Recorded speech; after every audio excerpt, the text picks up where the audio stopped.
Muna po ay manalangin na maraming Diyos na makapangyarihan sa lahat. Kami po ay nagpupuri sa iyo, kapasalamat sa iyong kadakilaan.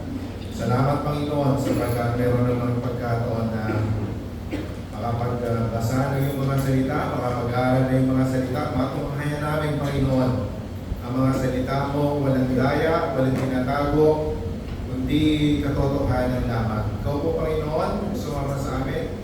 Ang banal na Espiritu ang maging sa amin at tuturo, Panginoon. Salamat po ng maraming o Diyos. O po managot sa aming gagawin, pag-aaral na yung mga salita. Lahat po rin yung aming dalangin sa aking pangalan ng Panginoon Jesus. Amen. 50 days na lang po ba ay Pasko na? 50 days na lang, no? Countdown na. So, how can we be sure? Sa ating mga buhay, gusto natin sigurado tayo. Sa pagpili ng mapapangasawa, kailangan sigurado tayo na siya na talaga.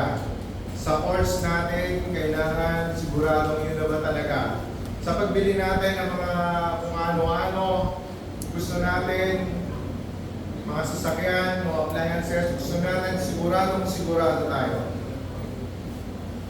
Sa ating mga spiritual na buhay, dapat po sigurado tayo na totoo yung ating pinaniniwalaan. So umaga ito, tatalakayin po natin, did Jesus fulfill the attributes of God? Kasi habang nag-scroll ako sa FB ng cellphone ko, marami akong nakikita mga videos na iba't ibang katuruan, o iba't ibang paniniwala. At isa-isa po natin sasagutin kung si Kristo po ba talaga ay Diyos o kapantay ng Diyos Ama. Ang katuruan nito po ay napakahalaga mga kapatid dahil dapat alam natin kung sino yung pinangangalagakan ng ating pananampalataya. Medyo kakaiba itong ating gagawin mga kapatid, parang investigation, no? Para tayong mga investigador, may magtatanong at sasagutin natin yung may hirap na tanong. Una, eyewitness testimony is very powerful. Naisip niyo mga kapatid, yung mga matatalinong tao, basta-basta maniniwala sa sabi-sabi at hindi mag-iimbestiga o mag-aaral sa ating mga pinaniniwalaan. Sa case ng Bible, mga kapatid, tingnan nyo ha, yung word na Bible, wala sa Bible. Yung word na Trinity, wala po sa Bible. Yung word na rapture, wala po yan sa Bible. Pero yan po ay pinag-aralan na napakaraming mga theologians and scholars. Kaya hindi na po dapat pinagtatalunan yan. Napatunayan na nila ng Bible is the only book na holy at inspired by God. The Bible is the only Word of God. No? Maliban sa mga Bible na ginawa para sa kanilang mga doktrina. Ang tanong mga kapatid, do we have testimony ng bawat isang nakasama ng Panginoong Yesus? Ng mga nakapakinig sa kanyang mga turo, ng mga nakakita ng kanyang mga miracles, naka-witness ng kanyang kamatayan, at especially yung kanyang muling pagkabuhay. Ang sagot mga kapatid, absolutely yes. Meron po tayo mga eyewitness. Sa isang krimen, napakahalaga po nito na mayroong witness. Nandiyan ang mga disipulo na nakasama ng ating Panginoon Yesus. Nandiyan sila Peter, nandiyan sila John, sila Matthew, and even James na kapatid ng ating Panginoong Yesus na sumulat ng Santiago. And Apostle Paul, sipin nyo, napakahiwaga yan kapatid, wala lang Panginoong Yesus, umakyat na sa langit, pero naturuan pa rin siya ng ating Panginoong Yesus, si Apostol Pablo. 3 taon silang nagturuan sa Arabia.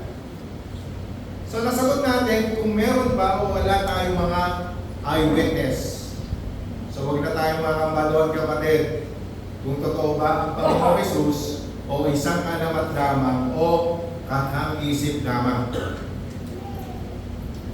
Katunayan, mga kapatid, itong mga taong ito nagpatunay na ang Panginoong Jesus ay Diyos, bumaba sa lupa at katawang tao, na dati Diyos, walang katapusan, pero bumaba sa lupa at nagkatawang tao. So sa isang krimen, sabi ko nga, napakahalaga ng ginagampanan ng sketch artist. Alam niyo, yung mga ano yan, yung mga pinagdaanan muna bago naging law yung mga sketch artist, mga fingerprint. May mga pinagdaanan kaso yan. Bago yan na sa batas, na napakahalaga yan. No? The analogy, mga kapatid, the Old Testament provides numerous details about God that sketch out in great specificity what He is like. So makikita natin sa Old Testament kung ano at sino ang Diyos. Isipin nyo mga kapatid, kung walang New Testament at Old Testament pa lamang po ang mababasa natin. Malinaw na din nakalagay sa Old Testament kung ano ang Diyos, kung ano yung mga katangian niya, kung ano yung mga karakter niya, kung ano yung attributes, kung ano yung essence niya. Example po mga kapatid, Hebrews 4:13. Ito po yung example ng omnipresent. Dapat ang Diyos omnipresent.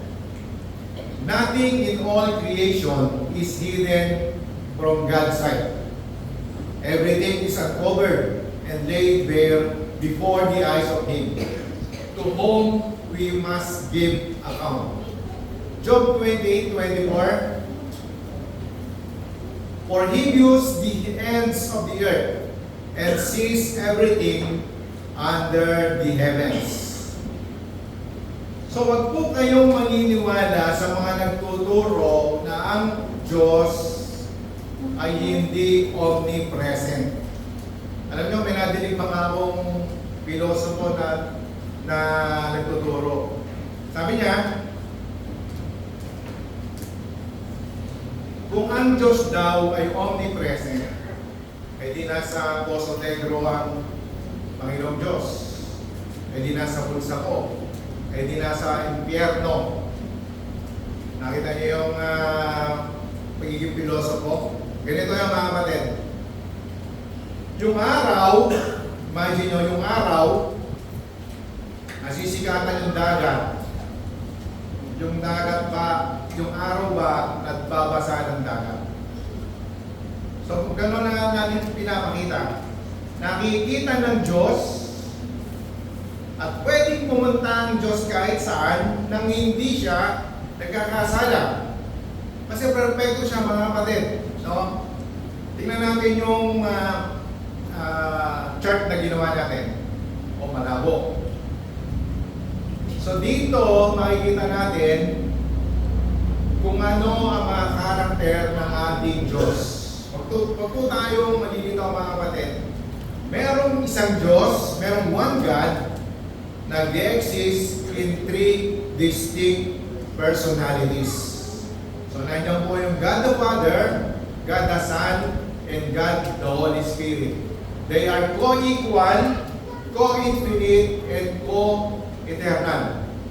So hindi po pwedeng mas mataas yung Ama, mas mataas yung Anak, at mas mataas ang Holy Spirit. So walang mababa sa kanila. Pare-parehas po sila ng katatayuan, ng katangian, ng karakter, ng essence. No? So now, ang tanong natin, mga kapatid, ine-claim ng Panginoong Jesus na siya po ay Diyos. Paano natin mapupunin ito sa mga tao hindi naniniwala na ang Panginoong Jesus ay hindi Diyos? In other words, if we examine Jesus carefully, does His likeness closely match the sketch of God that we find elsewhere in the Bible. Makikita ba natin yung katangian ng Panginoong Hesus sa Bible na nandyan? Titignan natin, iisa-isahin natin, mga kapatid. Then, we conclude that this claim to be in God is false. Kapag wala dyan, kapag walang katangian ng Panginoong Hesus dyan, ibig sabihin, hindi po siya Diyos. Number one, sa isa kong nakita dito, mga kapatid, living and forgiving like God. Living and forgiving like God. Napakarami pong patunay na ang Panginoong Hesus ay Diyos, no? At isa sa mga ginawa niya ay ang magpatawad ng kasalanan. Alam nyo, nung panahon ng mga Hudyo, hindi po ito basta-basta. Hindi po ito ordinary. No? This is the point. Tignan nyo mabuti ito. Kung si Kuya Ben nagkasala sa akin, I have the right to forgive Kuya Ben. Kasi nagkasala siya sa akin eh. However, kung si Kuya Ben nagkasala sa akin, and somebody comes along and says, I forgive you. Galing sa labas yung tao, hindi ka ano-ano, walang ginagawa kay Kuya Ben. Ang sinabi, pinapatawad kita. Luke 7:48, tingnan natin ito. Then Jesus said to her, your sins are forgiven. The only person na makapagsasabi niya ay Diyos Himself. Dahil ang kasalanan, kahit nagkasala ka sa tao, ito ay pagkakasala sa Diyos. Tingnan niyo po yung kaso ni Haring David. Sabi niya sa Psalms 51:4, sa iyo lamang ako nagkasalang tunay. Ang ginawa ko'y di mo pinalugdan. When David sinned by committing adultery and arranged the death of Bathsheba's husband, ito yung sinabi niya, Panginoon, sa iyo lamang ako nagkasalang tunay at ang ginawa ko ay hindi mo kinalugdan. Although nagkasala siya sa tao, although nagkasala siya kay Bathsheba, kay Uriah, alam niya na sa Diyos siya nagkasala at kailangan niya ng kapatawaran ng Diyos. Tingnan niyo yung Mark 2:7. Bakit siya nagsasalita ng ganoon? Nilalapastangan niya ang Diyos. Hindi ba't ang Diyos lamang ang makapagpapatawad ng kasalanan? So galit na galit ang mga Hudyo. Sabi nila, blasphemy yan, pangungusom, pag-alis po sa Diyos. Dahil Diyos lamang ang pwedeng magpatawad ng kasalanan. So dito, nag-aarak ang Panginoong Hesus na Diyos. At para sa akin mga kapatid, this is very most striking na ginawa ng Panginoong Hesus sa harap ng maraming mga Hudyo. He act as God. Kaya galit na galit sa kanya yung mga Hudyo. Pangalawa, tingnan natin ito. Mystery of the Incarnation.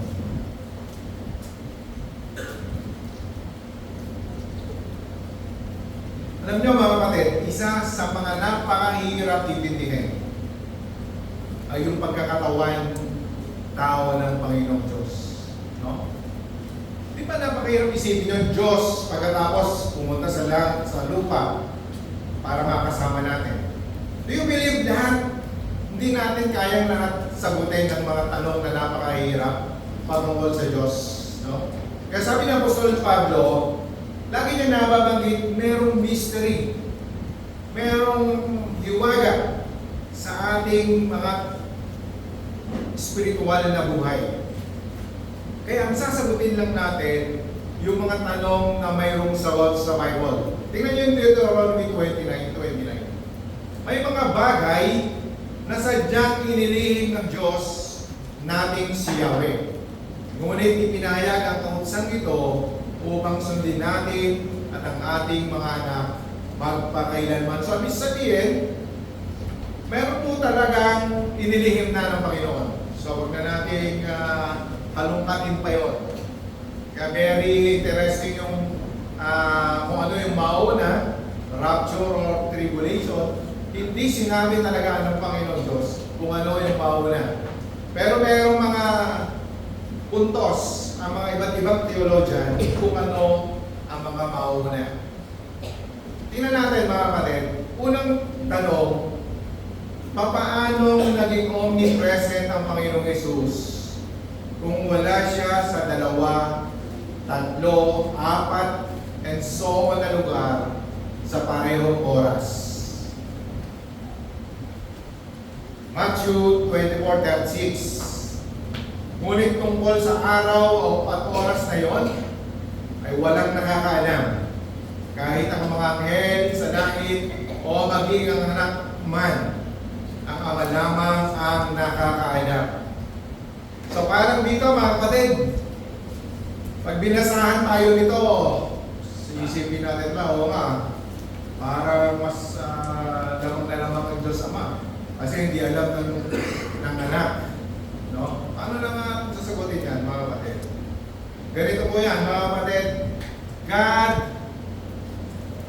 becoming man, Spirit taking on flesh, the infinite becoming finite, the eternal becoming time-bound.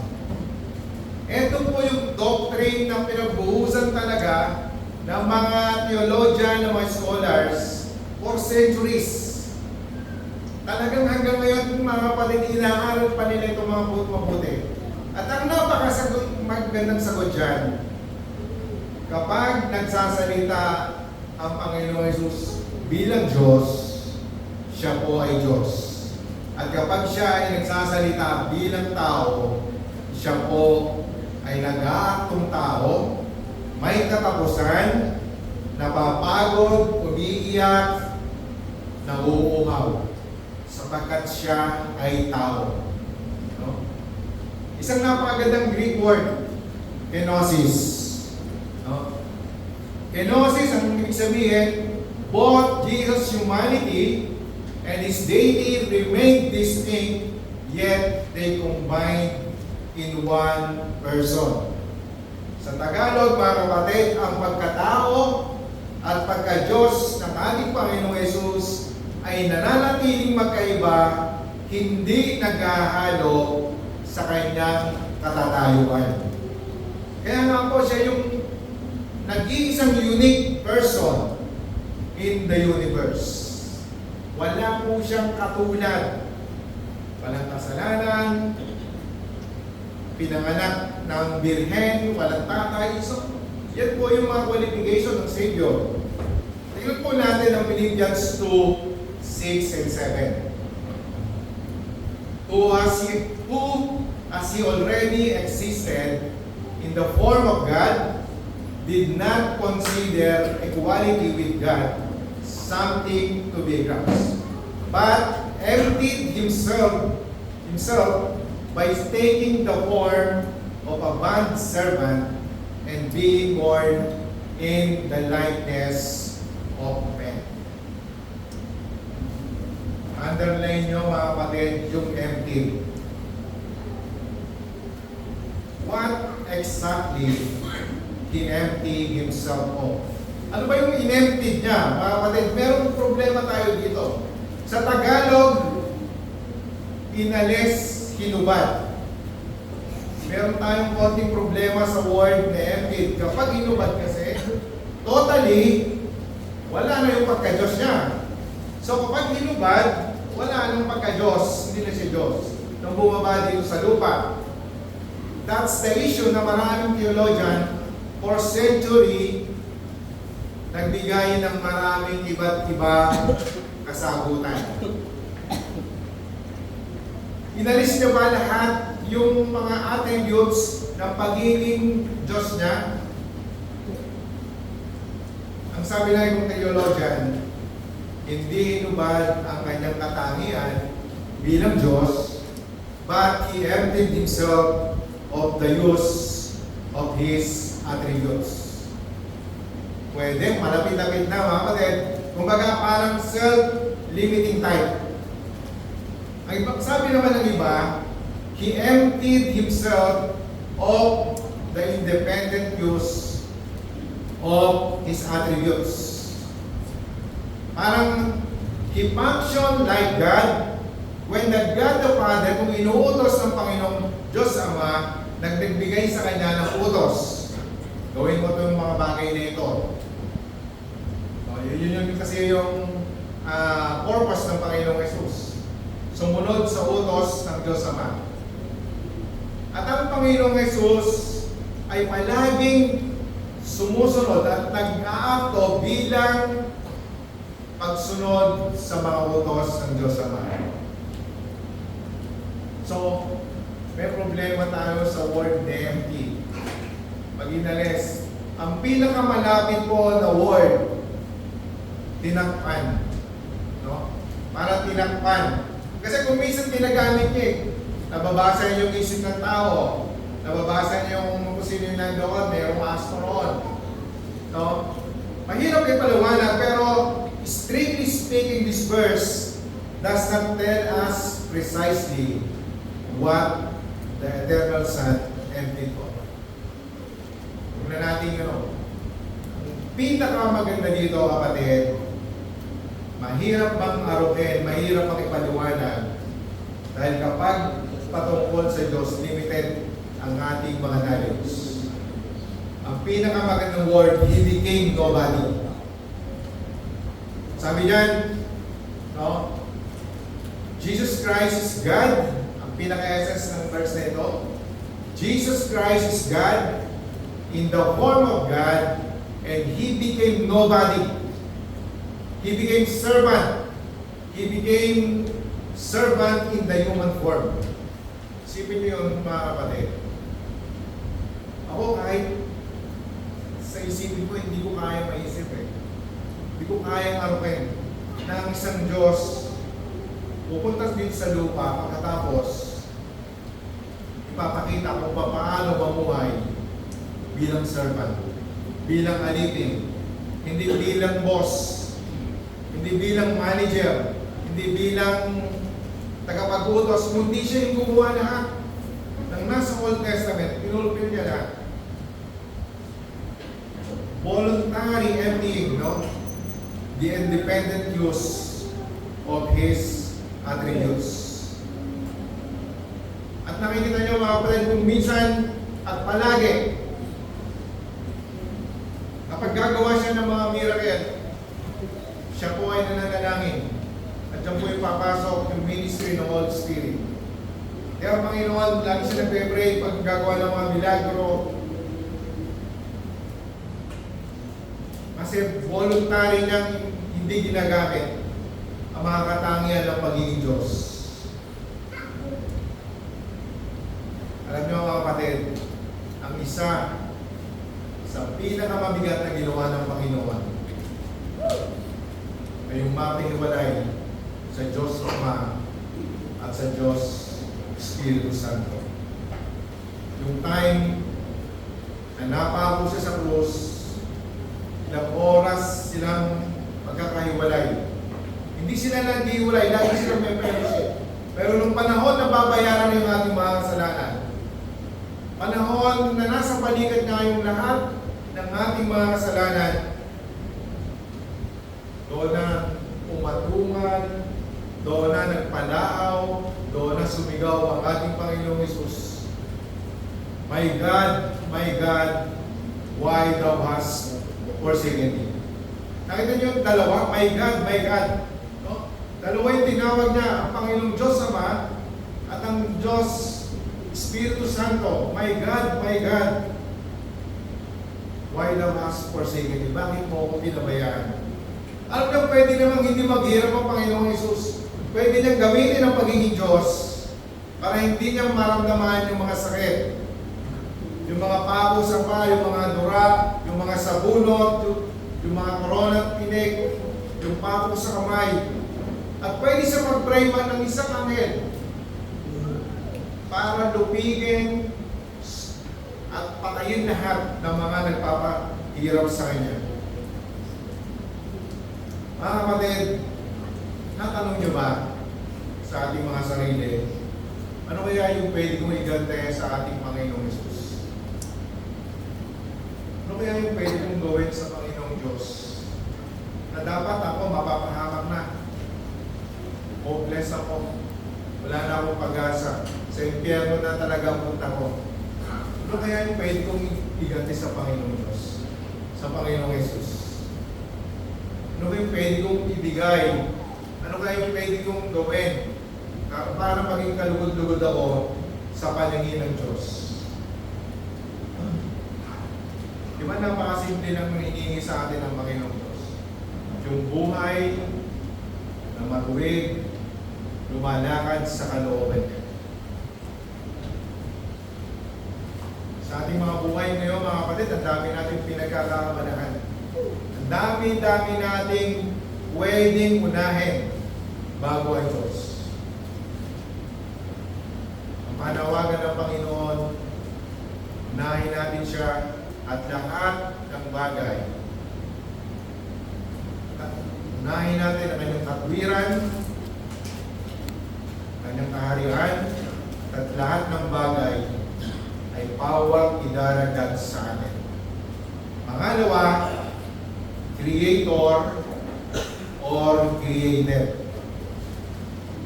Alam nyo, kaya ko hindi naniniwala hanggang sa ngayon ang mga Hudyo sa Panginoong Hesus kasi nakita nila na ang Panginoong Hesus ay ipinanganak sa sabsaban or hindi nila talaga kilala. Dahil hindi nila paniniwalaan yung New Testament. Tingnan nyo mabuti ito. Very well versed po sila sa Old Testament. Isaiah 57:15. For this is what the high and exalted one says. He who lives forever, whose name is holy. Stop na lang tayo doon. He who lives forever. Yun ang natatanda ng mga Hudyo. Kasi maraming verses sa Bible nagpapakita na ang Panginoong Hesus ay created being. Paano natin sasagutin ito? For instance, John 3:16. For God so loved the world that He gave His one and only Son. King James, kung saan meron King James? King James nilagay, no? Sa King James, merong pagkakamali, mga kapatid. Ang nakalagay doon, bigatin. For God so loved the world that He gave His only begotten Son, that whosoever believeth in Him should not perish, but have everlasting life. May problema tayo sa word na bigatin kasi kapag sinabing bigatin, ipinanganak galing sa sinapupunan. Ito yung kino-quote ng mga ibang sekta. And Colossians 1:15, tignan natin. Colossians 1:15. The Son is the image of the invisible God, the firstborn over all creation. So, ibig sabihin, dito, nagkaroon ako ng problema dito. Bakit ka firstborn? So, ibig sabihin, ipinanganak siya, kaunang pangalan siya, kaunang-unahan. Ang pinakamagandang meaning po ng bigatin, mga kapatid, ang pinakamalapit, unique one, and beloved. Kaya hindi po natin sasabihin na yung King James yung pinakamalapit. Unique one and beloved. No? Kaya maganda yung sa NIV translation, the one and only Son. Kasi saan yung kanyang purpose na pinapakita sa atin. How about the firstborn? The firstborn is slightly misleading. No? Sa Old Testament mga kapatid, nire-recognize talaga ang firstborn na lalaki, panganay, na lalaki dahil siya po yung tagapagmana, magiging king, kung royal family, lahat ng rights, lahat ng wealth, ng kayamanan ng kanyang tatay, mapupunta sa firstborn. Kung i-quote natin itong Colossians 1:15, kailangan i-diretso po natin Colossians 1:16 and Colossians 2:9. Basahin natin mga kapatid. For in Him all things were created, things in heaven and on earth, visible and invisible, whether thrones or powers or rulers or authorities. All things have been created through Him and for Him. For in Christ all the fullness of the deity lives in bodily form. Ang pinakamagandang word, kasi wala sila makuha magandang word doon, first word na ginamit. Ang pinakamagandang word na pwedeng gamitin, supreme here would be the best translation. Balik natin mo sa yung may nalagay na supreme here. Yan. Firstborn, ang pinakamalapit supreme here. So, ano makikita natin ito sa binasa natin ito sa balik natin? Na ang Panginoong Jesus, ang larawan, kasi hindi natin makikita yung Panginoong Diyos Ama. Sa Kanya natin makikita ang larawan ng Diyos Ama. Kung ano ang Diyos Ama, ay ganoon din ang Diyos Anak. Ganoon din ang Diyos Espiritu Santo. At ang sabi dyan, wala pong nagawa, walang nalikha na kahit ano maliban sa ating Panginoon. Ibig sabihin, siya yung Creator. Kasama niyang naglumikha. Ang Diyos Ama yung nagplano, ang Diyos Anak ang lumikha. O napakaliwanag po dyan. How about mga kapatid?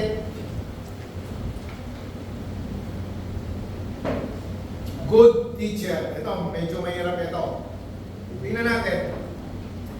As Jesus started on His way, a man ran up to Him and fell on his knees before Him. Good teacher, he asked, what must I do to inherit eternal life? Why do you call me good? Jesus answered, no one is good except God alone. So sa unang basa nyo kapatid, anong makikita nyo dyan? Dinidinay ba ng Panginoong Jesus na siya ay Diyos? Kasi nakalagay dyan. Why do you call me good? Jesus answered, no one is good except God alone. May problema tayo. Diba parang sinasabi ng Panginoong Jesus dyan na hindi siya Diyos? No? Ganito po yan mga kapatid. Parang sinasabi ng Panginoong Jesus, wait a minute. Tinatawag mo ba akong good teacher? Mabuting guro? Ito ba'y pagmamagandang loob? O binobola mo lamang ako? In fundamental sense, parang sinasabi ko, there is only one who is good. And that's God. No, sabi ng Panginoon. So hindi niya po ikinorek yung nagsasalita na lalaki. Parang sinasabi niyo ng Panginoong Jesus ay ganito. Naiintindihan mo ba talaga yung sinasabi mo? Are you really ascribing to me what should only be ascribing to God? Di ba napakaganda? Naiintindihan mo ba talaga yung sinasabi mo? Ina-ascribe mo ba talaga na ako ay Diyos? Dahil Diyos lang ang mabuti. Parang in layman's language, gusto mo bang sabihin na ako'y Diyos, pero kayo nag-aalinlangan, pero hindi ka sigurado. Kaya po siya lumuhod. Lumuhod itong lalaki sa Panginoong Hesus. Hindi po niluluhuran ng good teacher. O Diyos naman po ang niluluhuran. So napakalinaw dito mga kapatid na hindi idininay ng Panginoong Hesus na siya ay Diyos, bagkus pinapatunayan pa niya na siya ay Diyos. Kasi pagka binasa sa atin to, patay na tayo. O ano, no one is good except God alone. Pangalawa, mga sumunod, was Jesus a lesser God? If Jesus was God, what kind of God was He? Sa ibang sekta, si Kristo ay Diyos pero hindi kapantay ng Diyos Ama. Pag nagkaganon, kapag ganon yung katuruan, magkakaroon po ng maraming Diyos. May Diyos na mataas, may Diyos na mas makapangyarihan, may Diyos na malaki, may Diyos na maliit. No? Paano mangyayari yun? Tingnan natin itong sabi sa John 14:28. You heard me say, I am going away and I am going back to you.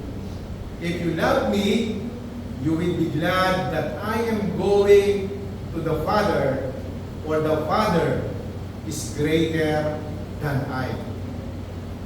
Mahirap din ito pag binasahan tayo nito, mga kapatid.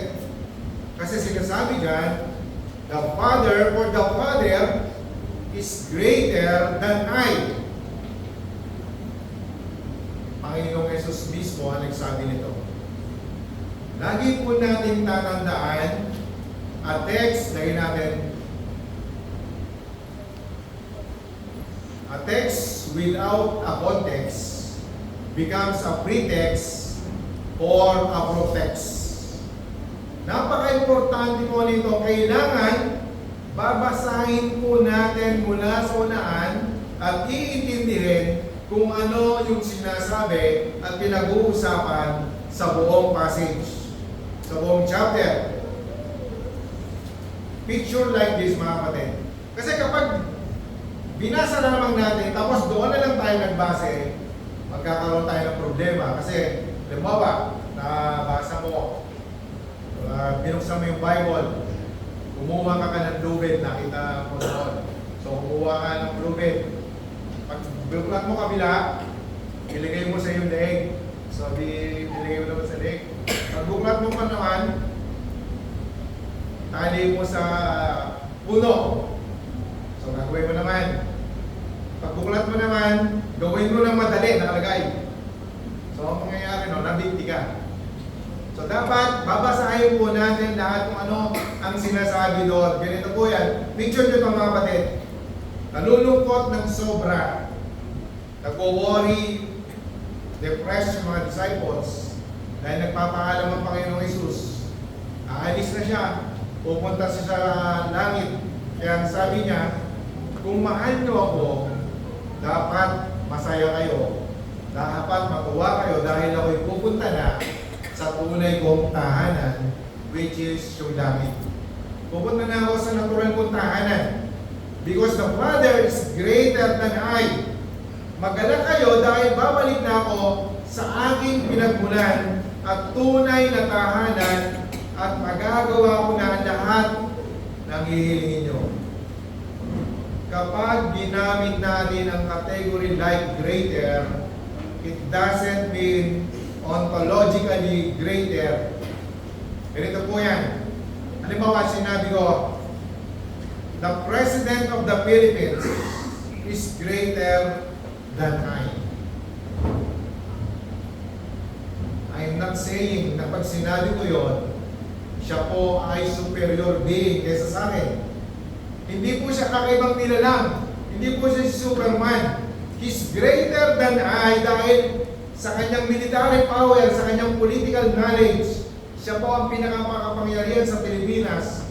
But he's not more than a man than I am. Hindi siya super tao. Hindi yung ating Philippine President. Pareho lang kaming tao. So when Jesus says, the Father is greater than I, kailangan tingnan natin yung sinasabi man ng Panginoong Jesus na the Father is greater than I because He's God and I am not. Wala po tayo makikita ngayon. The comparison is only meaningful if they are already in the same plane. Ang kata nyo mga kapatid, nasa katawang tao ang Panginoong Jesus. Kaya niya nasabing, the Father is greater than I am. Nasa katayuan siya na mayroong limitations. Ang Panginoong Jesus ay nasa limitations ng pagkakatawang tao. He's going to the cross. He's going to die.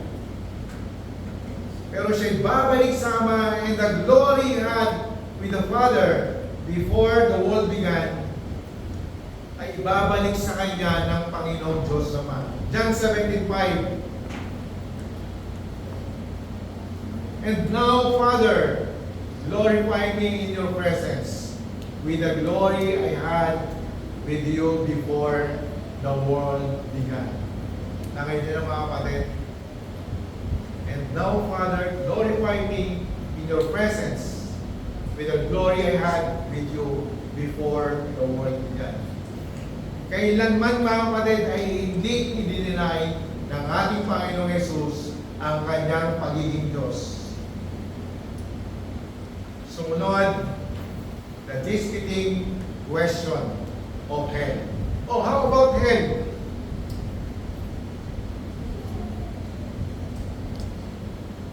Maganda po itong ginagawa natin, no? Medyo dapat nililis na natin.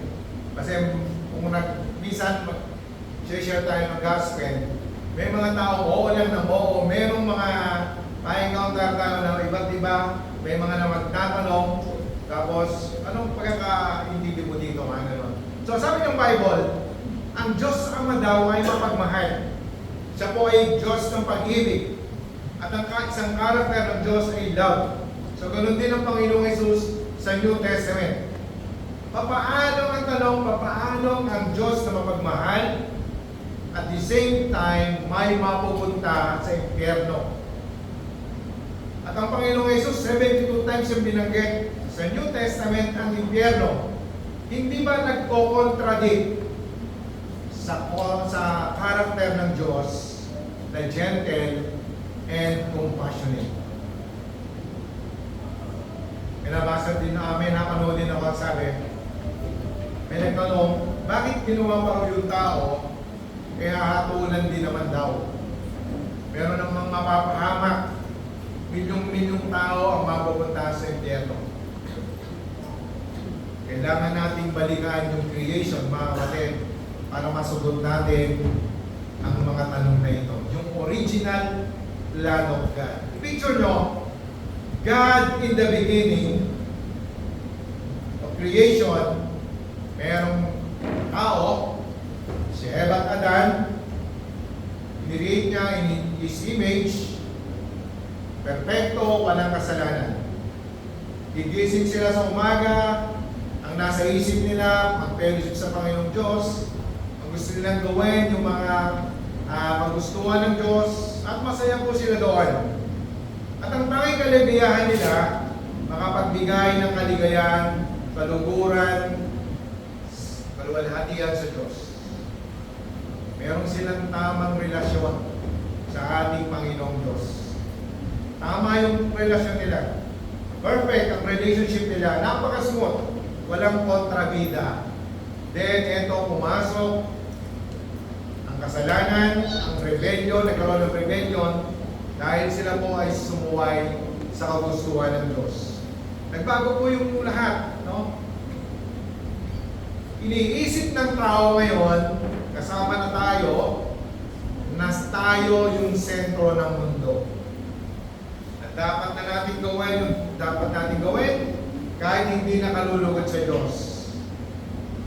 Kaya nagkaroon ng mga gyera, ng rape, ng murder, ng pagnanakaw, ng jealousy, ng mga pride, ng inggit, ng mga bisyo, pagsusukaan, mga walang habas na pagsasaya, paglalasing. Sa tingin nyo mga kapatid, From God's perspective, karumal-dumal po yan. Shockingly disgusting. Kung baga ginawa mo yung mundo, ginawa mo yung tao ng perfecto, tapos tutungin sa to, karumal-dumal po yan. Sapagkat ang Diyos ay walang bahid ng kasalanan. Remember, kapatid, God is not only God of love. God is love, fair, and just. So ikaw yung Diyos, picture mo, kapatid. Ano yung gagawin mo? Babaliwalin mo ba itong mga bagay na ito? Sasabihin mo ba, bahala na kayo sa buhay nyo? Wala akong pakialam sa inyo. Yung Holocaust, kapatid, 6 na milyong mga Hudyo, pinatay ni Hitler, pinapatay ni Hitler. Babaliwalay ba yan ng Panginoong Diyos? Yung genocide sa Rwanda, sa Africa, yung mga suicide bomber, yung mga terorista, libo-libo pinatay, pinutulan ng mga kamay at mga paa. At hinanting yung mga Kristiyano doon sa Rwanda. Basta hindi nila kasabi, papatayin, puputulan. Hindi ba tayo masasya kung walang gagawin ng Diyos sa mga taong ito? At walang pakialam ang Diyos. Walang moral judgment. Lagi nyo patatandaan, mga kapatid, God is fair. Very fair.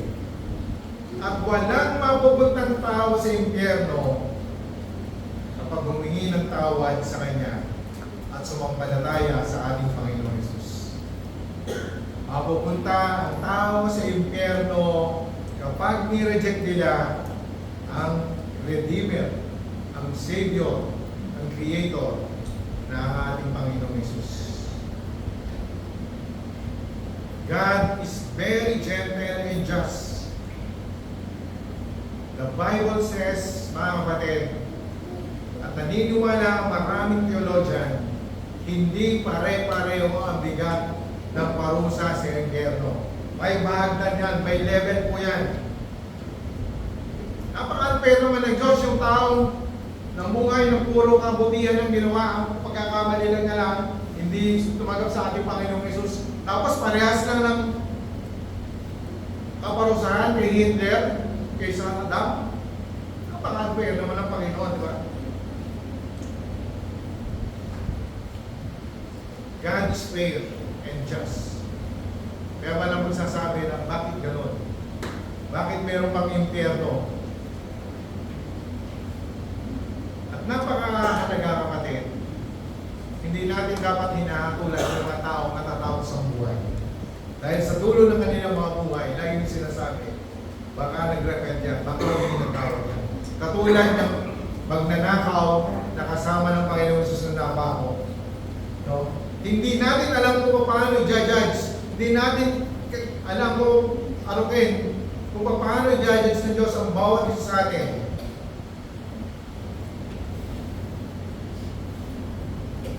Mga kapatid, one is certain, ang tunay na mangyayari talaga, lahat tayo mawawala sa mundo. May kanya-kanya tayong oras lang. Ang pinakamahalaga dapat, alam natin kung saan tayo pupunta after ng buhay natin ito. Naalala ko yung sinabi ni Aga Mula. Sino naalala kay Aga Mula? Yan. Pangmani ko yan. Naalala ko sinabi ni Aga Mula. No? Yung mamatay yung kanyang auntie, si Amalia Fuentes. Sabi niya, napakaganda ng auntie ko, beauty queen. Pero nawala lahat, kumupas lahat. Napakayaman niya, kundi siya bilyonaryo siya.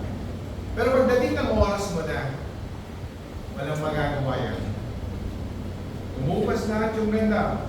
Namaya, kumulubot, nagkaroon ng mga sakit. At si Alexander the Great, sabi niya, nung mamamatay siya, pero siyang hiniling.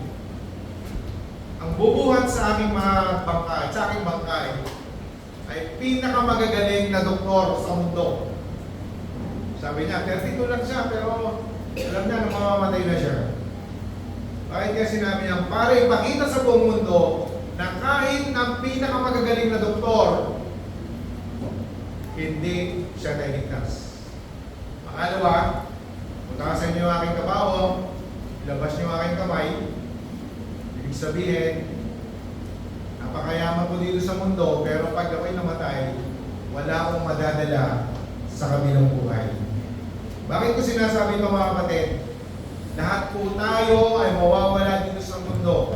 At kailangan sigurado po tayo na mapupunta sa langit at hindi po sa impyerno. Ang sagot natin kapatid, bakit pa kailangan merong pag-uusga? Bakit kailangan pang mamatay? God is love, fair, and just. Yun ang sagot lagi. Kailangan mamatay itong lupang katawang ito sapagkat ito ay mabubulok, mapapalitan ng panibagong katawang eternal upang maibalik yung original plan ng Diyos. Mapalitan ng katawang perpekto, katawang hindi nasisira, katawang hindi tataba, katawang hindi papayag, katawang hindi magkakasakit, katawang hindi tatanda, katawang hindi papangit, katawang hindi hihina, upang makasama tayo sa kaharian ng Diyos eternally and forever. Nakita niyo yung napakaganda ng plano ng Panginoon? Yes, masarap mabuhay dito sa mundo. Lalo na marami tayong tinatanggilik. Lalo na masagana tayo. Pero alalahanin natin kapatid, napaka-iksi po ng buhay natin dito sa mundo. Sandali lang. Kaya mga pinapag-usapan natin, wala na pala siya, 50 lang yun 40 lang yun, 60 lang yun, 70 lang yun, 80 lang yun. Sa mga nag-aanilangan kapatid, kung save ba ako, kung sa langit ba ako, kung hindi ka sure na tinanggap mo ang Panginoon Jesus bilang iyong Lord and Savior, kailangan makasiguro ka kapatid. Sabi sa Bible, this is the day of salvation. Repent, pagsisihan natin ang lahat ng ating mga kasalanan at tanggapin ang Panginoong Jesus bilang ating Panginoon at tagapagligtas. Kailangan merong tandayan kapatid. Kung tatanungin mo sa sarili mo, ako ba'y Kristiyano? Ako ba'y anak ng Diyos? 1 John 3:9-10. Ang mga anak ng Diyos ay hindi nagpapatuloy sa pagkakasala, sapagkat nananatili sa kanila ang binhing mula sa Diyos, dahil ang Diyos naman nila, hindi sila maaaring magpatuloy sa pagkakasala.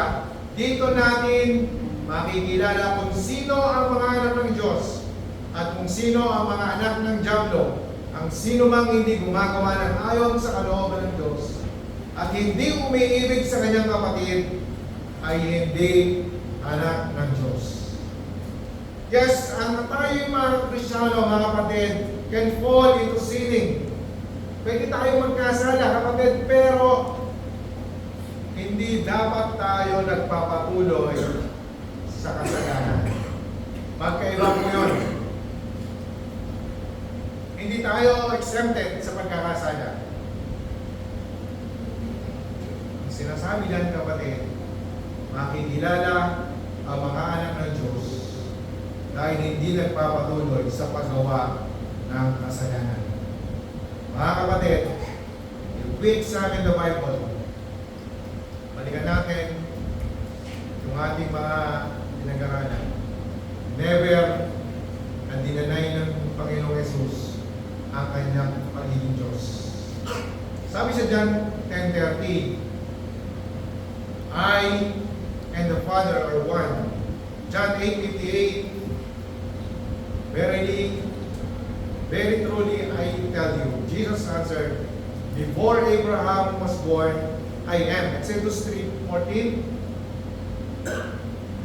Walang Exodus 3:14. So parehas lang po yun. na pagsabi ng kay Moises, ano po ang sasabihin kong pangalan nyo? Kapag tinanong ako ng mga Israelita, I am what I am.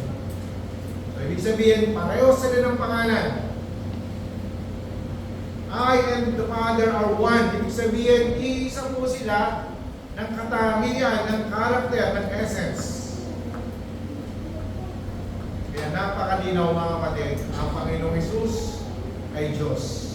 Napakakonti lang po ang mabinasa natin dahil hindi po sasapat ang oras natin kung babasahin natin lahat. Mga kapatid, sa pagtatapos, how can we be sure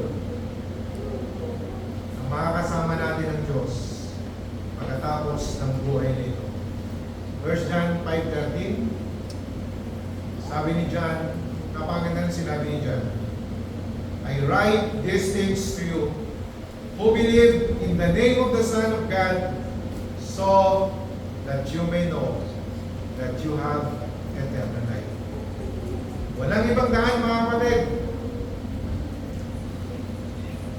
Kung susuriin natin ang Bible, walang ibang tanging daan. Lahat ng founder ng ba't ibang sekta namatay. Hindi ba Jesus Christ namatay? Anong pagkakaiba nila?